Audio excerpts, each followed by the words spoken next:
Originally the symbol of fertility, the Apis bull was linked to the god Ra, with the image of the sun carried between its horns. Later it was associated with Osiris, the ruler of the underworld, thus becoming the funerary divinity Osiris. During the 18th dynasty in Memphis, the Apis bull's association with the city's deity earned it the title Herald of Ptah. The Apis bull was so revered. The Apis bull lived with its harem in a sacred barn located in an enclosure in the Temple of Ptah. Each bull bore 29 signs representative of its divinity. Among them, the bull had an eagle-shaped mark on its back, a double tail hair, and a scarab-shaped mark under the tongue. The signs were intended to correspond with the lunar cycle. After its death, Egyptians would search for its reincarnated form among the livestock.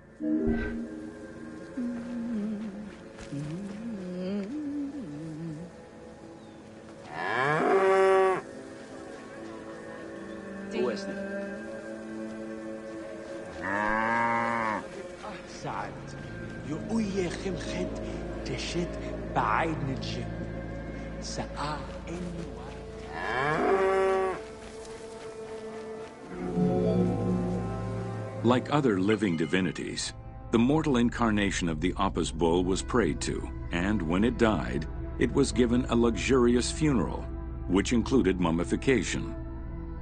Until the reign of Ramses II, the Apis bulls were buried in individual graves in Saqqara.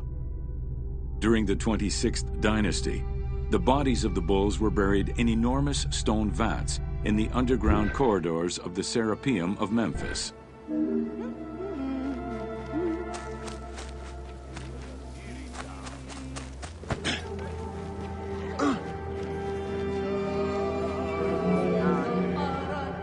Ancient Egyptians believed that temple rituals were essential to maintain order in the cosmos and allow communication between humans and gods.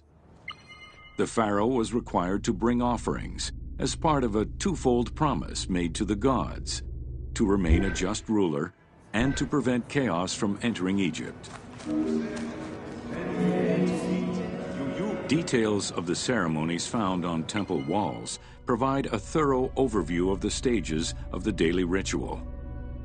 Performed 3 times a day to mirror human mealtimes, each step of the highly symbolic ceremony was accompanied by specific recitations, many of which referred to mythical events.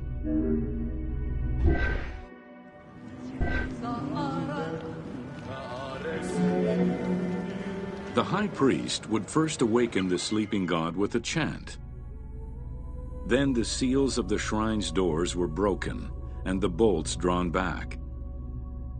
The act of swinging open the doors was a symbolic gesture where sight was granted to the deity. The priest would then bow and kiss the ground.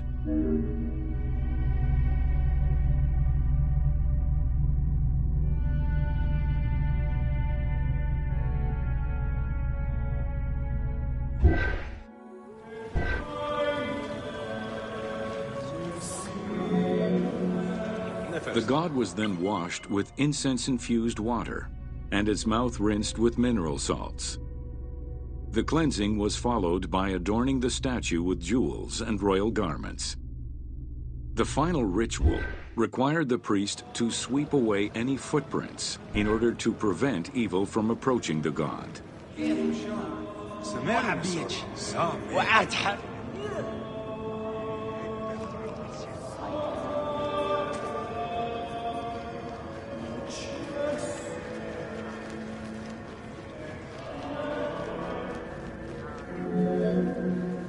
Heredity was the primary source of new recruits. Rarely was an outsider allowed this position. At the top of the temple hierarchy was the high priest. Each temple dedicated to a god had at least one high priest devoted to its care and service. During the Ptolemaic dynasty, one family held the position of high priest in Memphis for almost 300 years.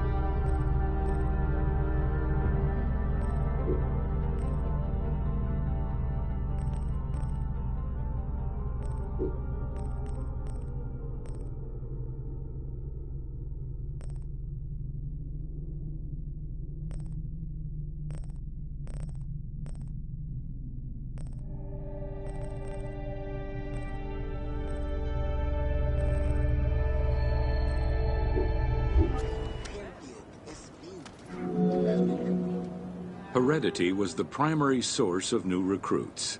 Rarely was an outsider allowed this position. At the top of the temple hierarchy was... High priest candidates made their way up the ranks of the temple hierarchy. The one chosen to occupy the lofty position of high priest was usually confirmed by the pharaoh.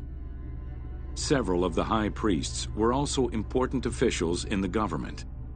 Families sharing the highest priesthood titles tended to make many alliances, thereby gaining more land and wealth.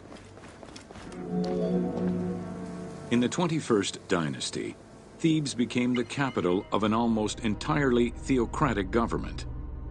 The city was headed by king priests who spoke and governed in the name of the god Amun, in open opposition to the ruling pharaohs. These king priests caused a massive decentralization of power, known as the Third Intermediate Period. The educational institution in ancient Egypt was known as the House of Life. Attended by the offspring of the elite and the clergy, it was a place tailored to the social status of its attendees. The earliest references to this type of institution date back to royal decrees of the Old Kingdom. Only 2 known centers have been uncovered. The House of Life offered training for the... Not limited to instruction for young students, the House of Life was a source of reference for many scholars, with rooms dedicated to papyri of many disciplines. Because papyri were preserved there, the ancient Egyptian economy was based on an unequal system of redistribution of goods. The state of Egypt collected the crops, and the temples distributed them throughout the provinces. Since the only people capable of counting and ensuring a fair redistribution were the educated scribes, this meant that the temples played a pivotal role in this process.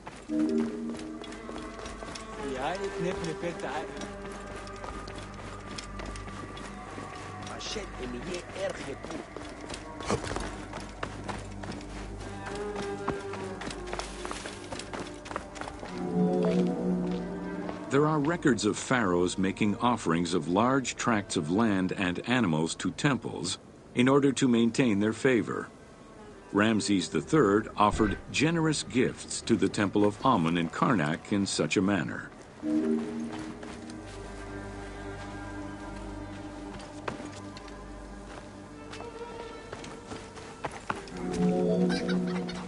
Palaces, warehouses, and granaries were built inside the temple compound to better control the redistribution of goods.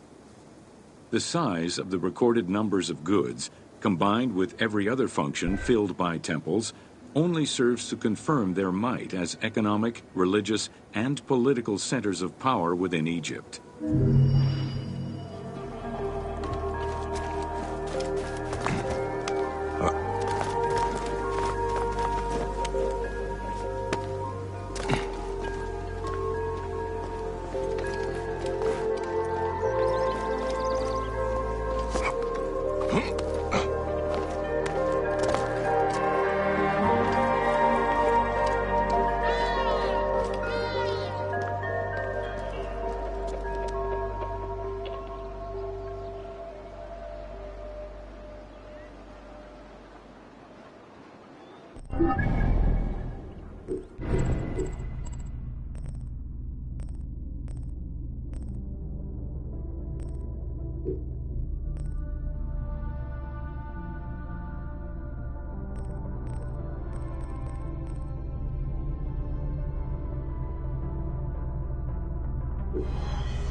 to Domesticated Animals of Ancient Egypt.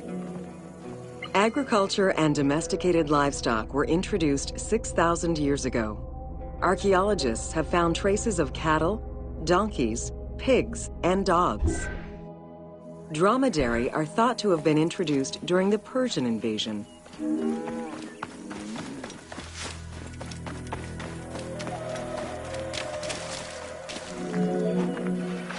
Pets were deeply cherished in ancient Egypt.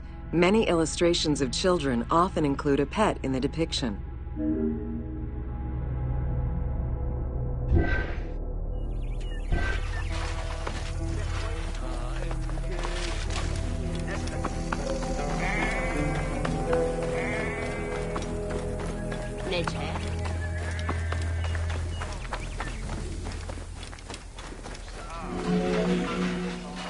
One of ancient Egypt's most iconic animals, the cat, wasn't adopted into their daily life until the Middle Kingdom.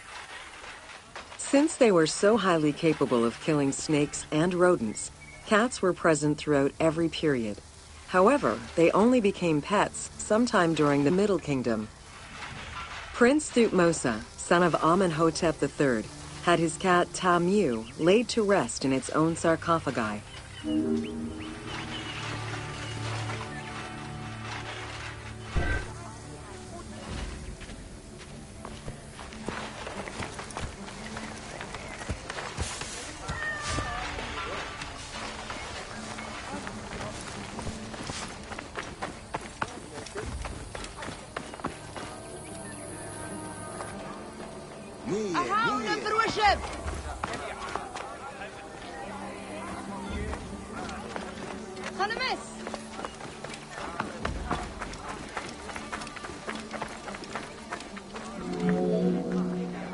The earliest reference to dogs dates back to 5000 BCE. They were popular pets as they helped hunters and protected herds. They were closely linked to Anubis, the jackal-headed god. Baboons, monkeys, and even falcons were tamed as pets.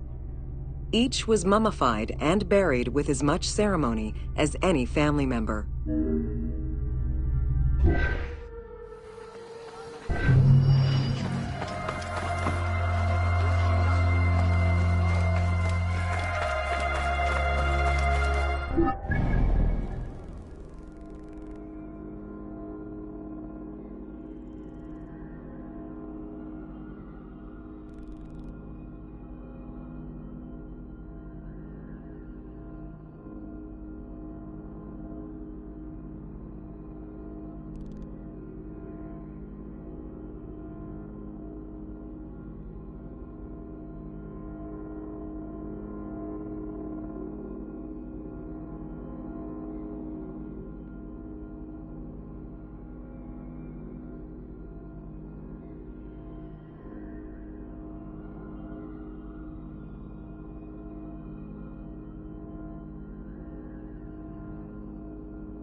Welcome to Roman. Water management was taken seriously by the Romans. Cyrenaica benefited greatly from Roman administration with the construction of aqueducts and canals. The source of water varied depending on the location. Many aqueducts were built at the foot of the mountains, offering greater flow from the melting snow.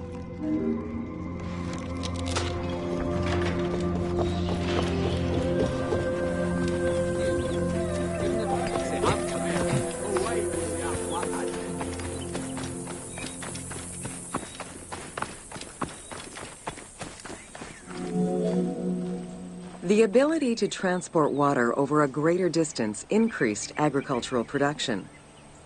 Some aqueducts were reported to be over 7 kilometers in length. Where the Greeks of Libya originally focused mainly on olive trees and figs, which required less water, the advent of Roman aqueducts allowed for a far greater crop diversity. Every farm's water use was carefully scheduled.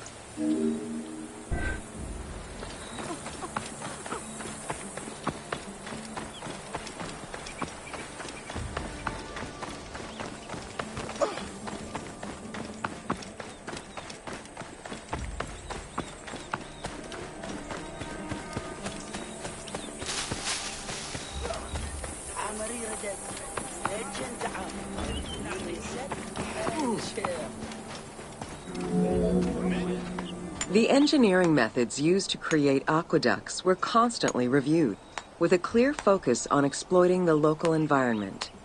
Materials, water usage, cleaning regulations, and a deep understanding of how to exploit gravity itself were all important concerns.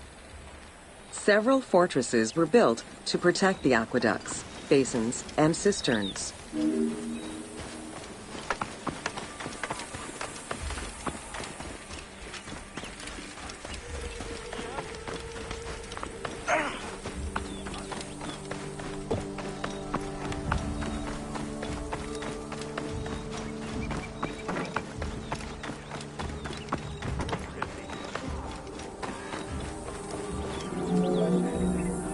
Additional water was collected with wells and cisterns, but aqueducts were